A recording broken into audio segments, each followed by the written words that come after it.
कालग्रस्तं च त्वामहं शरणं गतः। वन्देऽहं श्रीगुरु श्रीयुतपदकमलं श्रीगुरून् वैष्णवांश्च श्रीरूपं साग्रजातं सगणरघुनाथान्वितं तं सजीवम्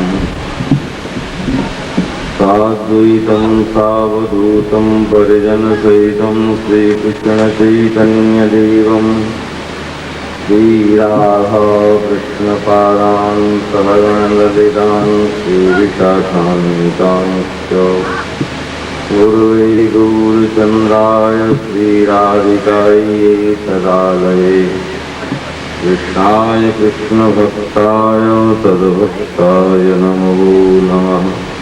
स्वांशाकल्पतरुभ्यश्च कृपासिन्धुभ्यैव च पतितानां पावनेभ्यो वैष्णवेभ्यो नमो नमः।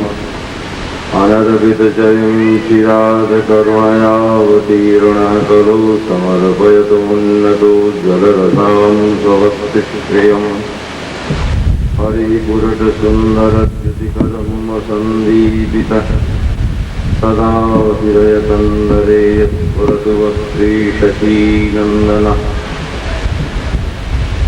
वन्दे श्रीकृष्णचैतन्यनित्यानन्दो सहोदितो गौरोदयपुष्पवन्तो चित्रौषन्धो मुदौ दिव्यदवृन्दारण्यकल्पद्रुमाः श्रीमद्रत्नागारसिंहासनस्थो श्रीमद्राधा श्रीरघुविन्ददेवो प्रेष्ठालिभिः सेव्यमानो स्मरामि।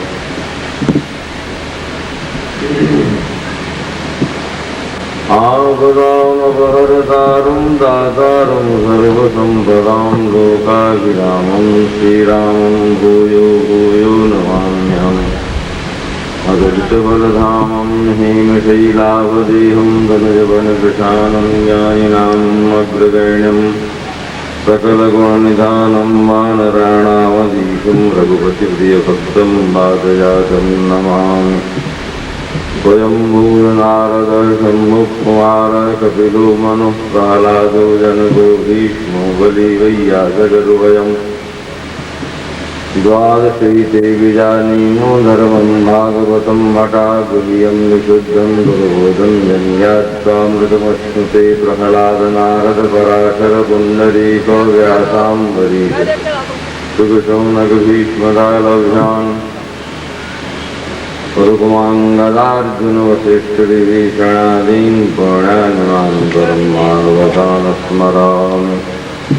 यं प्रव्रजन्तमनुपेतमपीतकृत्यं द्वैपायनो विरहकातरया जुहावो पुत्रेति तन्मयतया सर्वोऽभिनेदुः तं सर्वभूतहृदयं मुनिमानतोऽस्मि।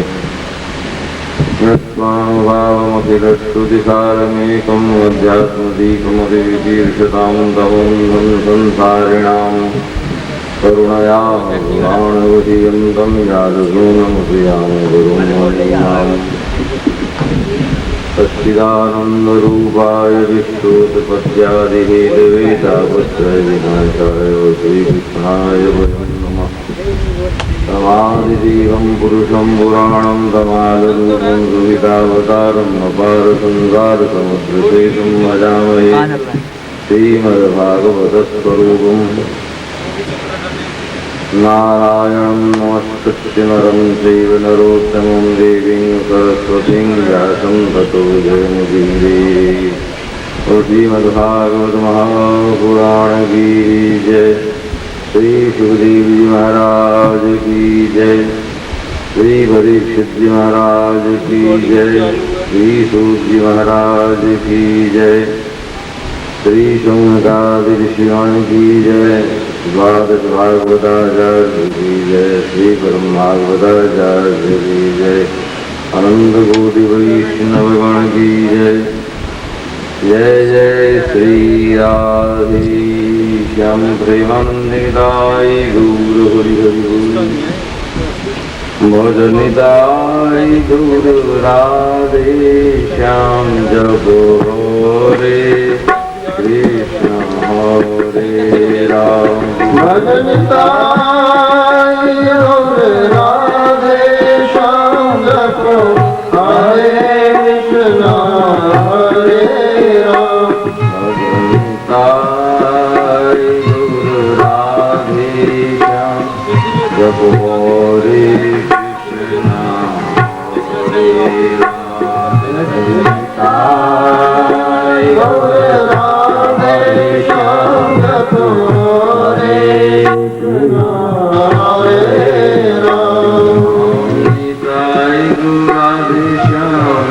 कृष्ण हरे राम। निताय गौर राधे श्याम हरे कृष्ण हरे राम। निताय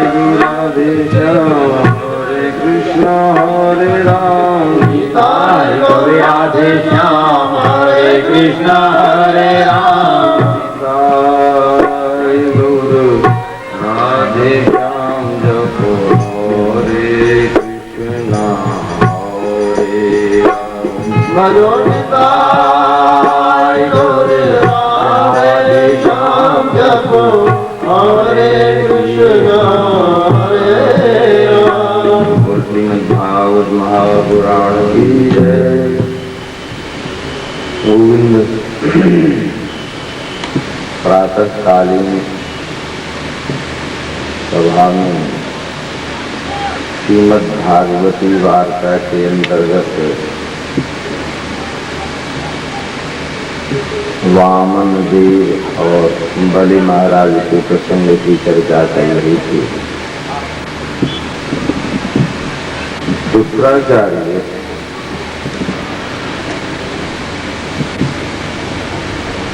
तो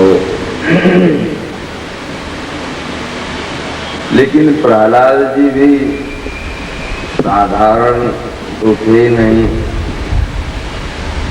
अपनी सारी तपस्या शक्ति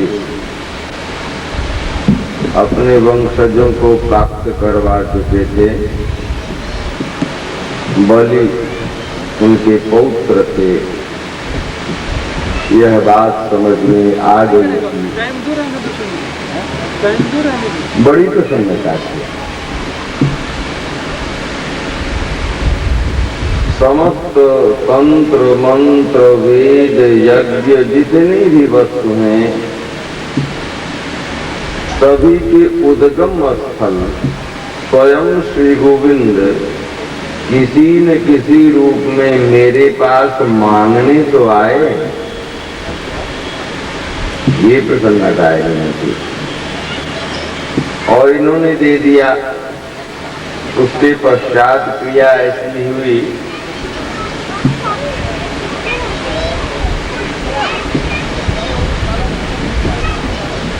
कार्यकर्ताओं से विनम्र निवेदन है कि बच्चों को शांत कराने की कृपा करें।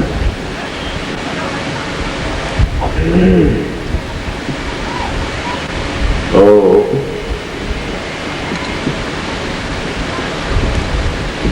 ये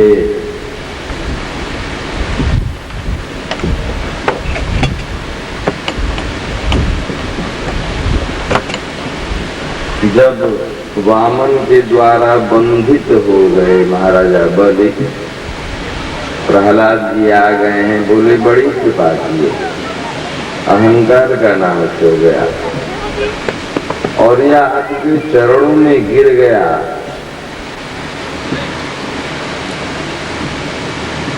यह आपके चरणों में गिर गया। यही समर्पण तो इसका परम सौभाग्य है।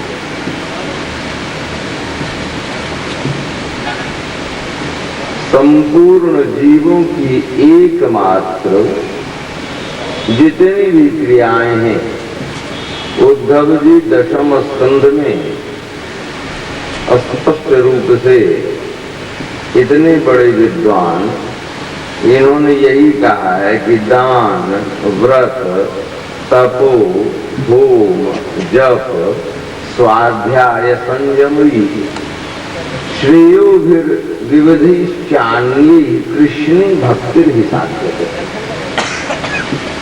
जितने भी दान व्रत तपस्या होम जप स्वाध्याय संयम साथ ही कल्याण के जितने भी विभिन्न साधन हैं उपाय हैं उन सबों का एकमात्र लक्ष्य यही है कि श्री गोविंद के चरणों में प्रीति हो जाए भक्ति हो जाए। आज कैसे मेरे वंशजों पर आपने कृपा की कि किसी न किसी प्रकार से अपने चरणों में समर्पित करवा लिया। मैं आज धन्य हो गया प्रभु। जिस चरणों के दर्शन करने के लिए आपकी चरण पादुका जिस चौकी पे रहती है वहां बड़े बड़े ब्रह्मा शंभु इंद्रादि की जब भीड़ जमा हो जाती है, अनंतानंत ब्रह्मांडों के ब्रह्मा शंकर इंद्रादि जब एकत्रित होते हैं, ऋषि मुनि एकत्रित होते हैं, उन लोगों के मुकुट जटा आदि आपके चरणों को नहीं, आपके चरण पादुका की चौकी है उसके ऊपर में रगड़ खाते रहते हैं। आज वही चरण मेरे वंशज मेरे पुत्र बलि के स्तर के ऊपर है, इससे बढ़कर के क्या सौभाग्य है। हमारे आचार्यों की भावना है कि समर्पण बलि ने नहीं किया, बलि जब समर्पण किया तो स्वतः भगवान ने भी अपने आप को दे डाला। चरण पृथ्वी पर रखते हैं हम तो अपने आप को पूर्ण रूपेण पृथ्वी को ही आश्रित मान लेते हैं। यदि पृथ्वी डगमगा जाए तो हम लोग गिर जाएंगे। वैसे जिसके ऊपर में चरण रख दिए वो तो अपने आप को समर्पित कर देने की क्रिया है। जब कोई भी जीव संपूर्ण रूप से हमारे गोविंद के प्रति समर्पित होता है तो गोविंद भी समर्पित हो जाते हैं। इनकी वाणी है, जे यथा मां प्रपद्यन्ते तां तथैव भजाम्यहम्।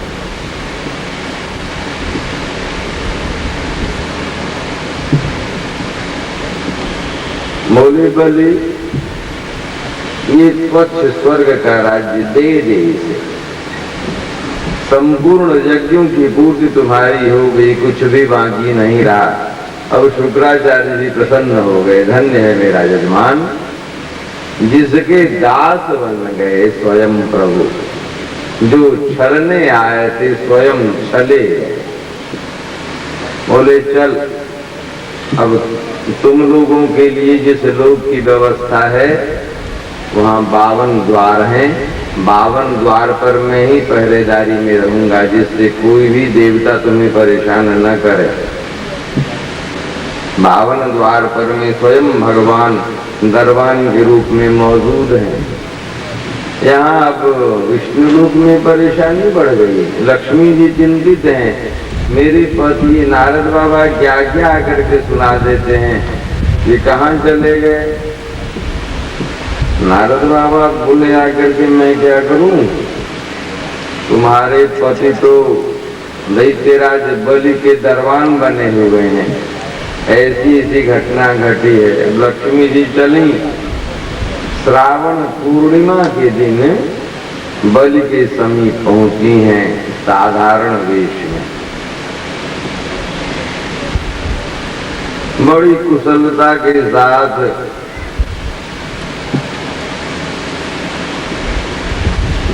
बलि के हाथों में अपने पाटंबर से कपड़ा फाड़ करके पहना दी हैं।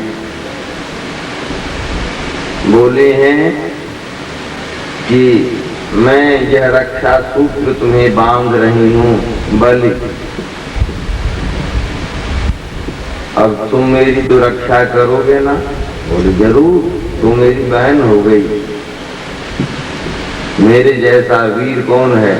तो देखो न मेरे पति तुम्हारे यहाँ तुम्हारे स्नेह बंधन में बंध करके पड़े हुए हैं, इन्हें दे दो ना।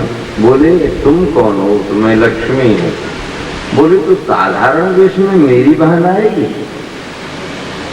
बड़े बहुत बढ़िया जो वस्त्राभूषण से अपनी बहन का श्रृंगार करवा करके श्याम सुंदर के समीप ले आए हैं। अब बोले मेरी बहन के साथ जाओ, एक स्वरूप से वहां रहे। तो जो भगवत दास होता है, लक्ष्मी के लिए उसे परेशानी नहीं होती, स्वतः लक्ष्मी उसके समीप आ जाती है। भागवती सिद्धांत पर चलने वाले किसी भी व्यक्ति को किसी भी वस्तु का अभाव नहीं होता है, इच्छा का जागरण होना चाहिए। परंतु भागवती धर्म के अनुगत रहने वाले व्यक्तियों में एकमात्र श्री राधा गोविंद की प्रेममयी सेवा छोड़ करके अन्य भावना का जागरण ही नहीं होता। किसी इच्छा को मारने के लिए तो श्री गुरुदेव की सानिध्यता की आवश्यकता होती है। इच्छा तो होंगे ही, यह संसार का नियम है। गोविंद है। उसके बाद सत्यव्रत जी की कथा आती है, जो बाद में चल करके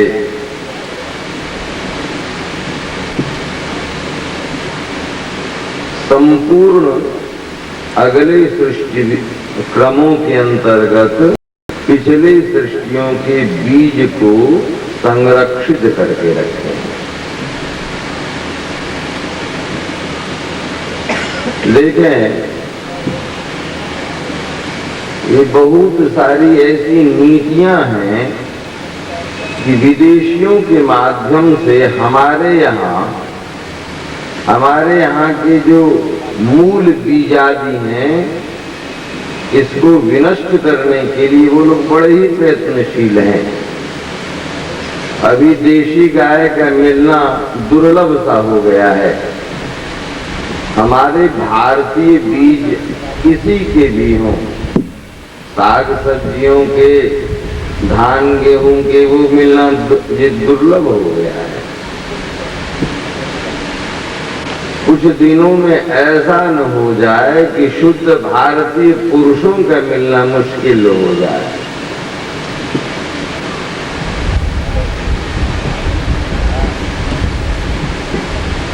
वैसे डॉक्टर हरगोविंद खुराना भारत के ही हैं, जीन्स पर में नोबेल प्राइज उनको प्राप्त हो गया है। हमारे प्राचीन आचार्यगण गोत्र शब्द के माध्यम से कैसी कैसी व्यवस्था किए हुए हैं। हमारे आर्ष वैज्ञानिक इस पर में चिंतन करने की कृपा करें। बड़ी विचित्र नीति चल रही है, विषम स्थिति आ गई हमारे भारतवर्ष के लिए। इसलिए समस्त बुद्धिजीवियों से मेरा विनम्र निवेदन है कि उन नीतियों को अपने आचरण के माध्यम से खंडित करें।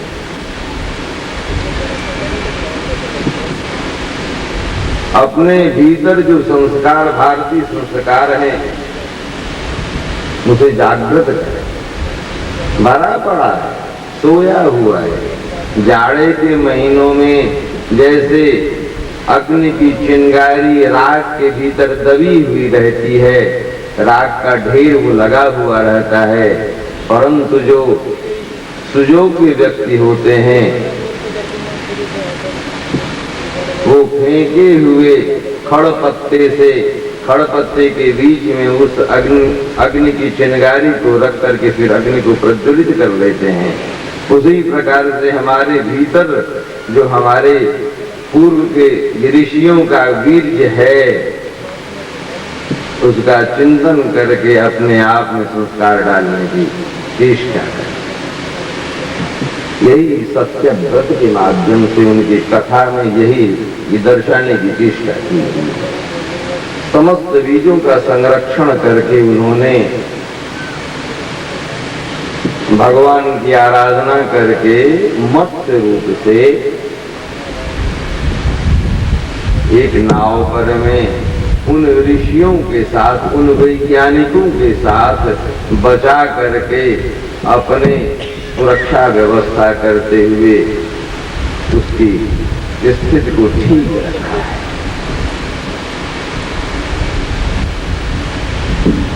इसके पश्चात अष्टम स्कंद सूचना मिली है कि दूर दूर से बधाई, हमारे श्याम सुंदर की आज बधाई है, दर्शन करने के लिए आए हुए हैं।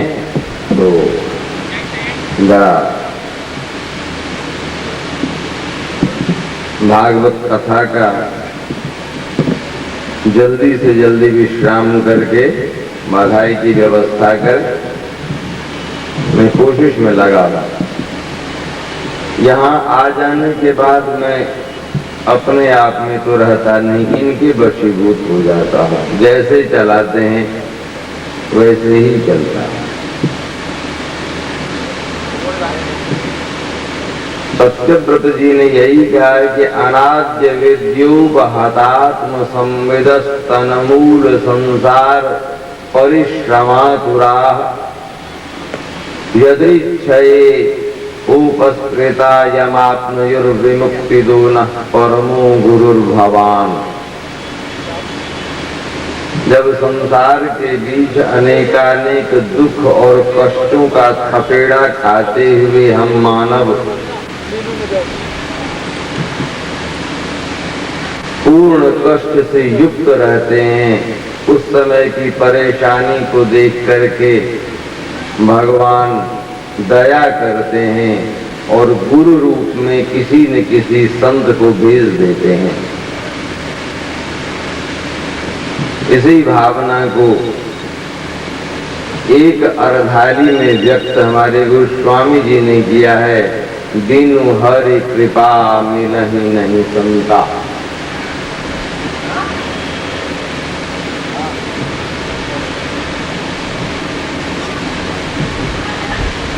इसलिए भगवान नाम लेते हुए हम लोग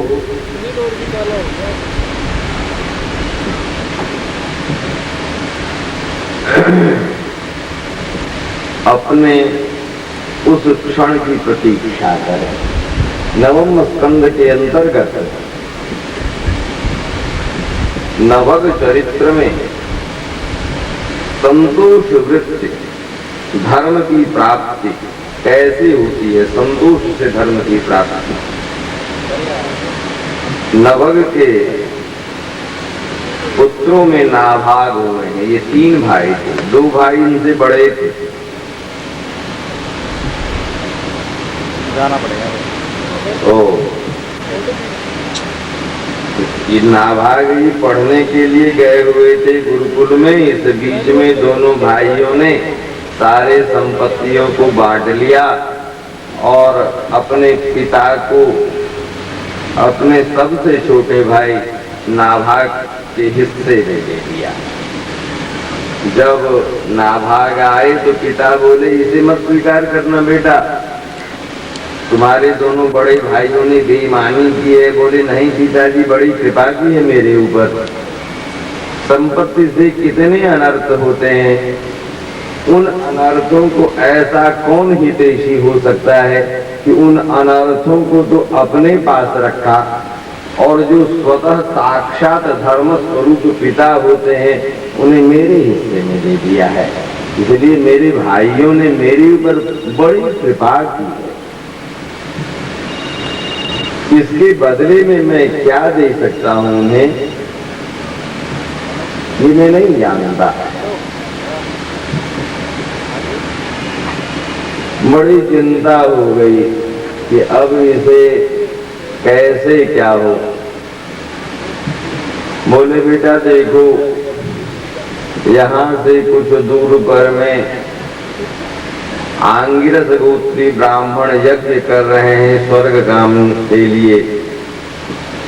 वहां जाने पर उन्हें कुछ भूल होती चली जा रही है यज्ञ के अंतर्गत। उस भूल को इस मंत्र से सुधार कर देना, उन्हें स्वर्ग की प्राप्ति हो जाएगी। जब वह स्वर्ग जाने लगेंगे तो यज्ञावशेष द्रव्य जो हैं उसकी तुम्हें प्राप्ति हो जाएगी। वो इतनी संपत्ति इस स्वरूप में प्राप्त होंगे कि तुम्हारे वंशजों के लिए कोई परेशानी नहीं होगी। अपने पिता की आज्ञा को शिरोधार्य कर वो गए, लोभ से नहीं गए, पिता की आज्ञा को स्वीकार करके गए। उन लोगों के भूल को सुधार करके जब वो स्वर्ग जाने लगे,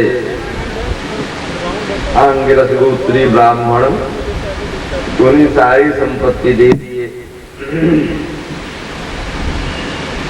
उस समय में एक बड़ा लंबा काला पुरुष खड़ा होकर के बोले, तुम जानते हो मैं कौन हूँ? बोले, प्रभु मैं तो नहीं जानता, मैं रुद्र हूँ। मेरी यज्ञावशिष्ट द्रव्य मेरी संपत्ति है, इसे कोई नहीं ले सकता। जो लेता है वह नाश हो जाता है। दक्ष प्रजापति के यज्ञ में संपूर्ण ऋषि मुनियों और देवताओं के बीच में यह निर्धारित किया गया, यह संविधान बना कि यज्ञावशिष्ट वस्तु सिर्फ रुद्र की है। यदि यह तुम्हें ठीक न लगे तो अपने पिता से पूछो। अपने पिता से पूछने के लिए गए कि आपने तो ऐसे कहा था, अब मैं क्या करूं? बोले कि बात तो सही है, यह मुझे विस्मरण हो गया था पुत्र। उन्हें यह कह करके प्रणाम करके क्षमा मांग करके तुम चले आओ। जाकर के उन्होंने क्षमा मांगा और कहा कि यही बात। बड़े प्रसन्न हो गए रुद्र। बोले, अब यह तो मेरी संपत्ति है, मैं चाहे जिसे दे दूं, अब मैं ये तुम्हें दे रहा हूं। क्योंकि तुम स्वयं गए थे, तुम झूठ भी बोल सकते थे संपत्ति के लोभ में, परंतु लोभ न करके सत्य सत्य बोले हो, इसलिए मुझे बड़ी प्रसन्नता हुई। इस आख्यान को प्रातः सायं जो पाठ करेगा वह विद्वान तो होगा ही, समस्त संपत्तियों से समस्त सद्गुणों से युक्त भी होगा। इसलिए एतत् संस्मरेत प्रातः सायं जसुसुमाहित विर्भवति मंत्रज्ञो कविर्भवति मंत्रज्ञो गतिं चैव तथा मन। तो आत्मज्ञानी भी होगा। इनके ही पुत्र हुए हैं महाराजा अम्बरीश। परीक्षित जी ने फिर प्रश्न किया कि गुरुदेव, अम्बरीश जी, एक बड़ी आश्चर्य की बात है क्योंकि हम भी उसी रोग से ग्रसित हैं।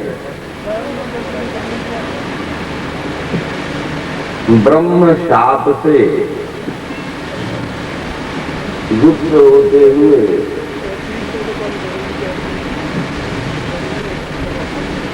ब्रह्म शाप से युक्त होते हुए भी कैसे वो बच गए? भगवत श्रुतमिच्छामि राजर्षिस्तस्य धीमतः नौ प्राबुद यत्र निर्मुक्तो ब्रह्मदंडो दुरत्ययः। ब्रह्मदंड से भयभीत तो स्वयं भगवान भी होते हैं, अम्बरीश जी भयभीत नहीं हुए, बल्कि वह उस ब्राह्मण देवता को ही अम्बरीश जी से क्षमा मांगना पड़ गया। ये उत्सुकता का विषय है मेरे लिए।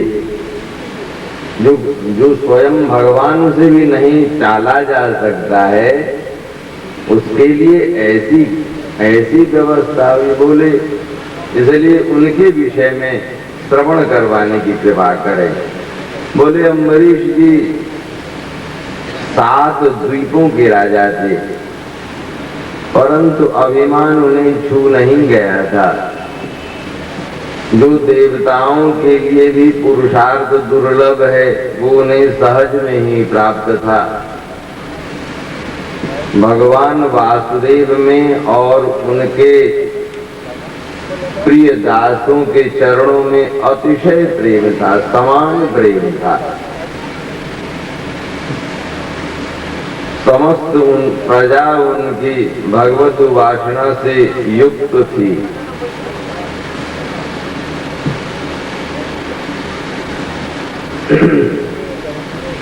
सांसारिक ईश्वर को वो मिट्टी के समान समझते थे, आकर्षित नहीं थे।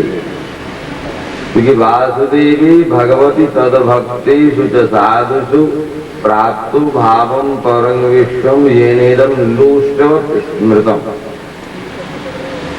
वो प्रत्येक अंगों से श्री गोविंद की सेवा में लीन रहते थे। सवै मन कृष्ण पदारविंदयोर वचांसि वैकुंठ गुणानुवर्णने करौ हरेर मंदिर मार्जनादिषु श्रुतिं चकाराच्युत सत्कथोदये मुकुंद लिंगालय दर्शने दृशौ तद्भृत्य गात्र स्पर्शिंग संगमम घ्राणं च तत्पाद सरोज सौरभे श्रीमत्तुलस्या रसनं तदर्पिते। एक एक अंग, एक एक क्रिया श्री गोविंद के प्रति होती थी। उनके सारे कार्य श्री गोविंद के लिए ही होते थे। उनके भक्त जो वहाँ निवास करते थे उनको किसी प्रकार की कोई परेशानी न हो। ठीक जैसे मंदिर में श्री गोविंद की सेवा किया करते थे, उसी के अनुरूप उनके भक्तों की भी सेवा किया करते थे।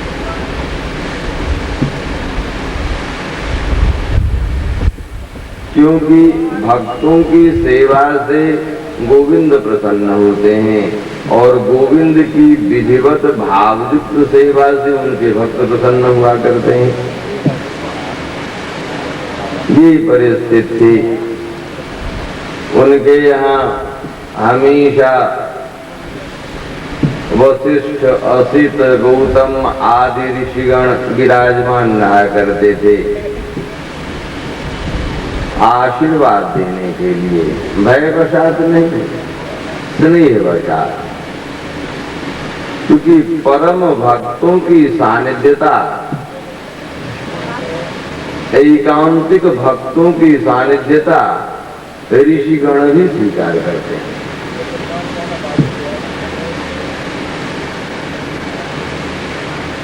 क्योंकि वहां प्रत्यक्ष रूप से भगवान विराजमान होते हैं। ऋषिगणों को दर्शन करने के लिए, भगवत दर्शन करने के लिए जाना पड़ता है।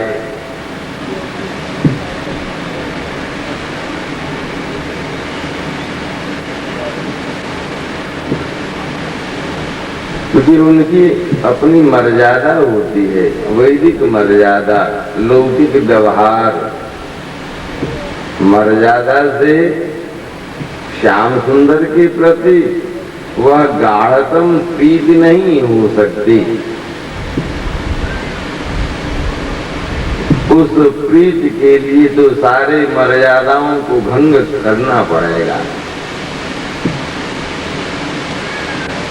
ब्रज भाव का जागरण करवाना पड़ेगा।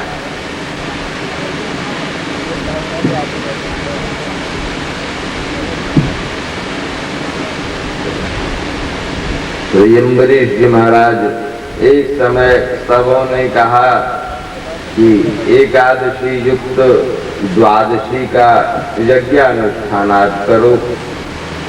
बोले इससे क्या होगा? तो श्री गोविंद की कृपा प्राप्त होगी। बोले तब तो मैं करूंगा। बड़े धूमधाम से सपत्नी एकादशी व्रत करके, पूर्ण यज्ञ आदि संपन्न करके, समस्त ब्राह्मणों को, वैष्णवों को, साधुओं को उनके अनुकूल उचित दान, ये भोजन करवा करके दान दक्षिणा दिए और उसी क्षण दुर्वासा जी पधारे। श्री दुर्वासा जी महाराज बोले, अम्बरीश अम्बरीश, मैं स्नान करने जा रहा हूँ, आऊंगा तो प्रसाद सेवन करूंगा। उस समय समस्त क्रियाओं का विश्राम करके उन लोगों से आशीर्वादी लेकर पति पत्नी दोनों भोजन करने के लिए जाने वाले थे। ठीक उसी समय अब तो जब तक महर्षि दुर्वासा को भोजन नहीं करवाएंगे कैसे भोजन वो कर लेंगे। वैधानिक क्रिया के अंतर्गत द्वादशी तिथि का विश्राम होने जा रहा है। अभी तक उन्होंने कुछ पारण नहीं किया और ब्राह्मण देवता का आगमन नहीं हुआ, तो अब क्या करें। ब्राह्मणों से विचार किया, बोले भगवत चरणामृत ग्रहण करना, पारण भी है और अन्न ग्रहण भी नहीं हुआ। भगवत चरणामृत पान करके अपने हाथ को धो ही रहे थे, उसी समय में महर्षि दुर्वासा आ गए। बोले नराधम क्षत्रियाधम मूर्ख, तू ढोंग करता है, ब्राह्मणों की पूजा करके तू ढोंग करता है। यह लोगों को दिखलाता है कि मैं ब्राह्मण साधुओं की पूजा करता हूँ, तुम स्वयं झूठा कर लिया है, अब मुझे तू खिलाएगा। हाथ जोड़े वो खड़े रहे, बोले नहीं नहीं डर, जिसका दंड तो तुझे अवश्य मिलना चाहिए। दुर्वासा जी महर्षि अत्रि और सती अनुसुईया के पुत्र भूत भावन शंकर के अंश थे। अयोनि मड़े ही योग माया तत्वों के महान ज्ञाता महान विद्वान भूत भावन शंकर सदृश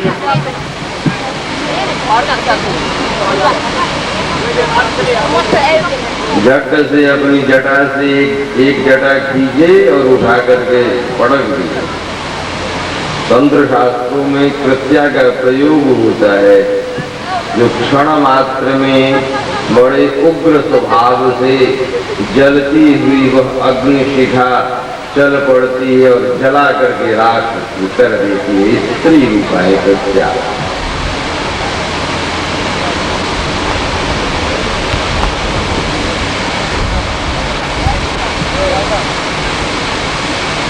तो महर्षि दुर्वासा के माध्यम से जब यह प्रयोग हुआ तो अम्बरीश जी जैसे भक्तों के लिए गुप्त रूप से हमारे श्याम सुंदर ने सुदर्शन चक्र कौमुद की गदा दोनों को अरक्षित रूप से उनकी सुरक्षा के लिए छोड़ दिए। झट से अपने भक्तों पर संकट आया हुआ देख सुदर्शन प्रकट हो गए और उस क्षण के भी क्षणांश में उस कृत्या को समाप्त करके दुर्वासा जी की ओर चल पड़े। दुर्वासा जी परेशान हो गए, भागे भागे वहां से ब्रह्मा जी के पास पहुंचे। ब्रह्मा जी बोले भैया, ब्रह्मा जी बोले भैया क्षमा करना, मेरी वो सामर्थ्य नहीं है जिसके भूभंग मात्र से ही अनंतानंत ब्रह्मांडों की सृष्टि होती है, प्रलय हो जाता है। उस एक ब्रह्मांड का सबसे छोटे ब्रह्मांड का मैं अधिपति ब्रह्मा हूँ। 4 मुंह वाला, 5 मुंह वाला, 6 मुंह वाला, सैकड़ों हजार मुंह वाले ब्रह्मा हैं। हमारी क्या गति होगी, इसलिए मुझे क्षमा करना भाई। आगे बढ़ो। आगे अपने मूल स्वरूप के पास पहुंचे, श्री रुद्र के पास। वो बोले कि भाई मुझे भी क्षमा करना, जो श्री गोविंद भक्त का विरोधी है उसे मैं माफ नहीं करता और मेरे पास सामर्थ्य भी नहीं है। यदि गोविंद सामने में आते तो कुछ देर युद्ध में कर सकता था, परंतु उनके आयुध जो सुदर्शन चक्र है उनका सामना में नहीं कर सकता, इसलिए स्वयं गोविंद के पास जाओ। जब गोविंद के पास पहुंचे तो गोविंद बोले भाई मैं भी लाचार हूँ, क्योंकि अहम भक्त पराधीन हूँ, यह स्वतंत्र जीव साधुविद ग्रस्त हृदय भक्त ही भक्त जन। देखो भैया दुर्वासा,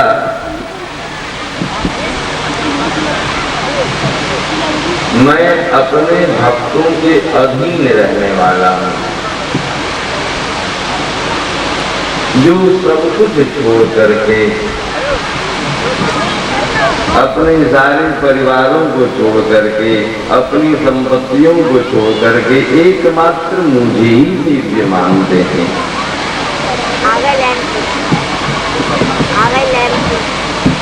उन्हें मैं कैसे छोड़ सकता? अपने उन भक्तों के सामने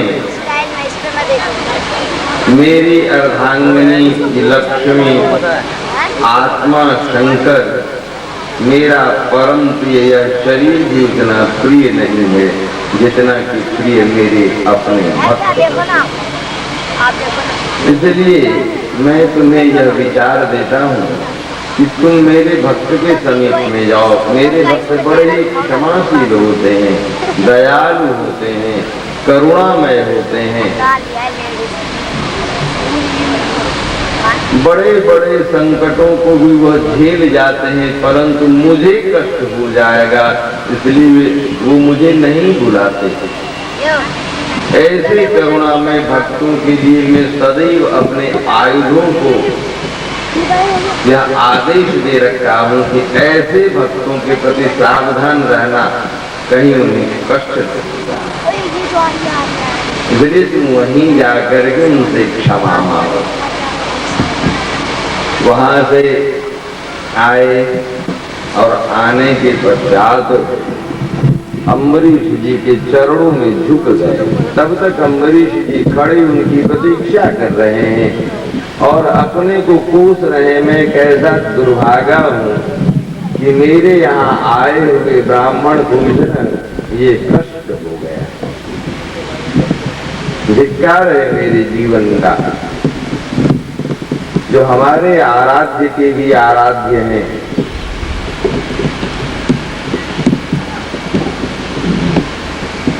हमारे प्रभु भी जिनका पूजन करते हैं, ऐसे ब्राह्मण देवता आकर के हमारे यहाँ से द्वादशी तिथि में बिना भोजन किए हुए चले गए।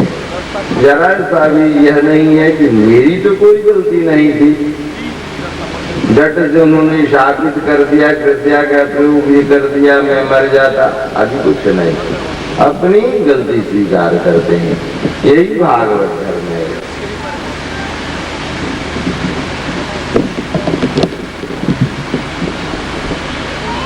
यही दैन्यता है। सर्वगुण संपन्नता होते हुए भी दैन्यता वैष्णवों का यह गुण है। दुर्वासा जी के लिए, दुर्वासा जी की परेशानी चेहरे पर में थी। असह्य तेज सुदर्शन का उन्हें काला बना दिया था, उनका तेज हरण हो चुका था।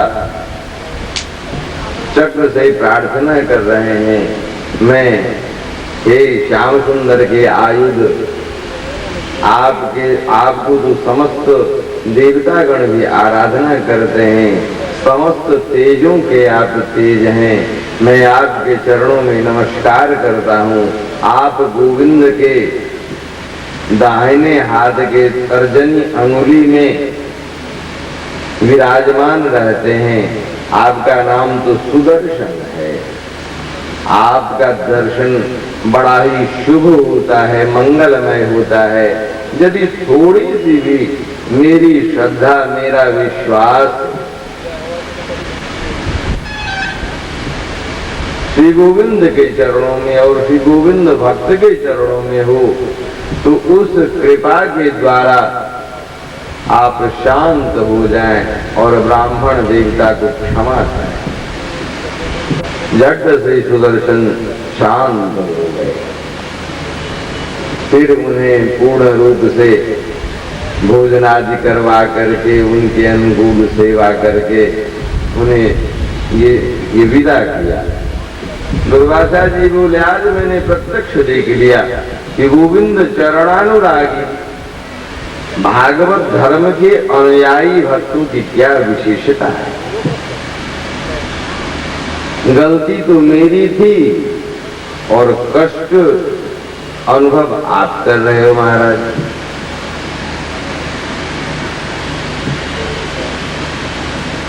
इस प्रकार से इसी वंश में कालांतर में भगवान श्री राम का जन्म हुआ।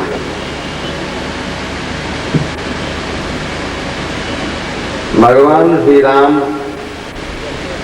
महाराजा अज के दशरथ हुए और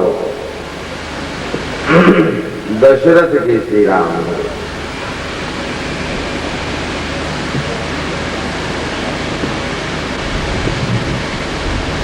इनका चरित्र बड़े बड़े ऋषि तत्वज्ञ दर्शन किया करते हैं, गान किया करते हैं। ये सीतापति श्री राम, सीता जी भगवान की कृपामयी शक्ति है, अनुग्रहा शक्ति।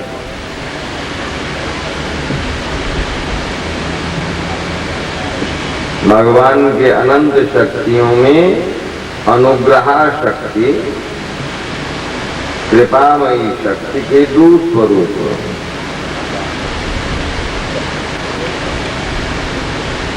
एक लक्ष्मी और एक कृपा।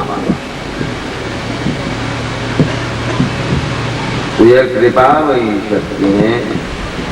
बगैर श्री सीता जी की कृपा के श्री राम कृपा नहीं कर सकते। जा पर कृपा राम की हुई, ता पर कृपा करें सब कोई। जब श्री जानकी जी उसके हृदय में विराजमान होते हैं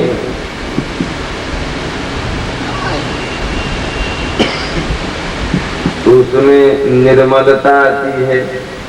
जब तक चित्त निर्मल नहीं होगा तब तक आनंद की प्राप्ति नहीं हो पाएगी।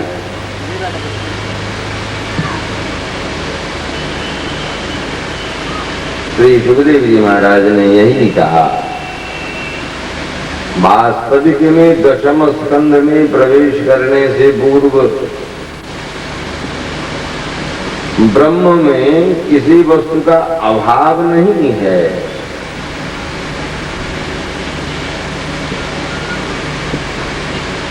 जीवों में जब अभाव है तो अपूर्णता का बोधक है। ब्रह्म आत्मा राम आप्त काम है, उन्हें किसी की आवश्यकता नहीं है। परंतु सबों के हृदय में विराजमान होते हुए प्रत्यक्ष रूप से आस्वादन क्रिया में जो एक अजीब सा आनंद का बोध होता है उसका अभाव है। गोस्वामी जी तो दास्य भक्त हैं, इसलिए दे दिए। विप्र धेनु सुर संत हित लीन मनुज अवतार। परंतु हमारे गौड़ीय वैष्णवाचार्यों ने कहा है कि नहीं, ये बात लोगों को ठगने की है। बहुत बड़ा अभाव है उसमें। है क्या अभाव है? तो सबसे पहला भाव है कि वह साकेत में, वैकुंठ में और गोलोक में अनाथ है। सबों का नाथ तो है परंतु अनाथ है। कोई मैया नहीं है उसकी बात, कोई बाबा पिता नहीं है उसके वहां। सम्मान तो सबों से प्राप्त करता है, स्नेह कहाँ पा पाता? स्नेह की प्राप्ति कहाँ उसे हो पाती है?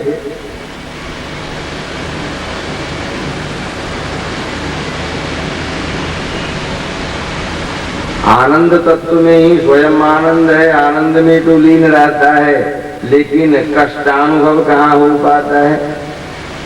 दुख का स्वाद भी अपना अलग अलग है। जो कष्ट पाते हैं वो समझते हैं इसीलिए आचार्य गणों ने हमारा आस्वादन करके यह समझाया है।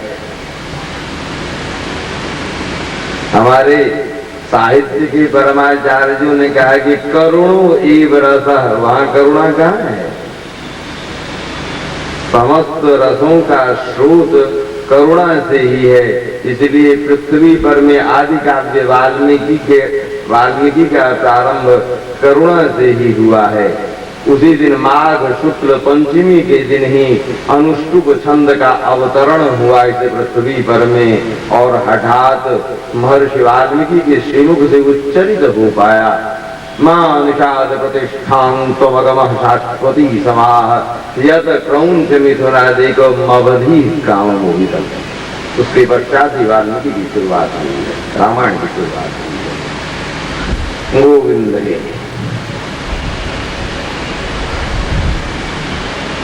तो उन रसों को आस्वादन करने के लिए वह इस भूतल पर आता है। वामन अवतार में आकर के मैया अदिति के स्तन का दूध चख लिया था, बड़ा स्वादिष्ट लगा। बोला बहुत वहां सारी व्यवस्था तो यह स्वाद कहाँ मिल पाता है। बोले अब क्या करूं, परशुराम रूप में आए, बड़ा ही उग्र रूप था, काम ही ऐसा ही करना था। बेचैनी तो छटपटी लगी ही हुई थी।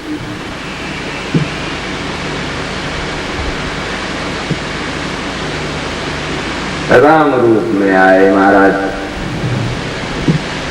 अम्मा कौशल्या के स्तनों का दुग्ध पान कर बड़ा ही आनंद आया। चारों भाई हुए, यज्ञ हुआ था, यज्ञ से उत्पन्न हुए। बोले किसी प्रकार से मैया की गोद तो मिलेगी ना, बाबा का स्नेह तो मिलेगा। बड़ा भूखा है बेचारा, स्नेह का भूखा है। अब आप लोग इसे भगवान मान लेते हो, सिंहासन पर बिठा देते हो, कि क्या करेगा? कहता है कि ठीक है, तुम मुझे अपने से दूर करते हो तो हम भी तुमसे दूर हो जाएंगे। तुम मुझे भगवान मानते हो, परमात्मा मानते हो, ईश्वर मानते हो, हमेशा कुछ न कुछ मानते हो और मांगते रहते हो। तुम भगवान बना करके मुझे दुकान बना दिया है। अरे मांगो मत इससे, इसे हमेशा देते रहो कुछ। देखो ये कितना प्यार करता है। सोचो तो कोई पिता की भावना रख करके दशरथ जी की आनुगत्यता प्राप्त करके श्री राम गोदी में बैठ करके उनके दाढ़ी में, उनके मूछों में उंगलियां फेरते हैं, चुम्बन करते हैं। क्या ऐसी लालसा लोगों में नहीं होती कि वह हमारा आराध्य राम हमारी गोदी में भी बैठे, अवध के सखाओं के जरिए हमारा भी आलिंगन करे।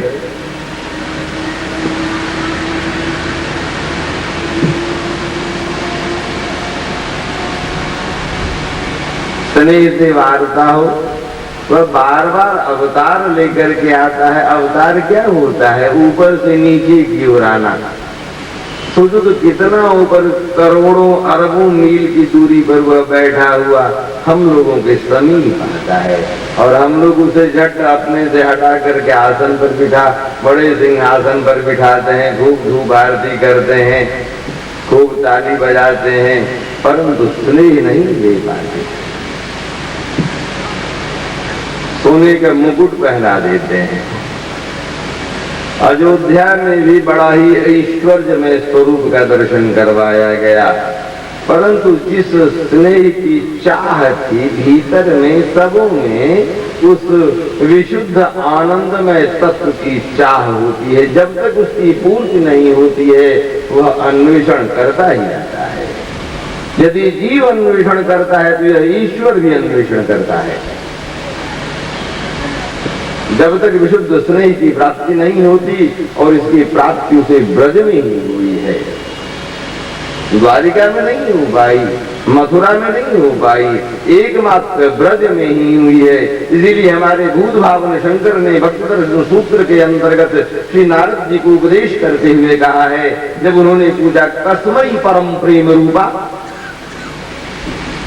परम प्रेम का स्वरूप क्या है, क्या भूत भावन शंकर को कोई प्रमाण नहीं मिला क्या? बोले एकमात्र यथा ब्रजगोपिका नाम। 6 दर्शन के अलावा एक और दर्शन है भक्ति दर्शन।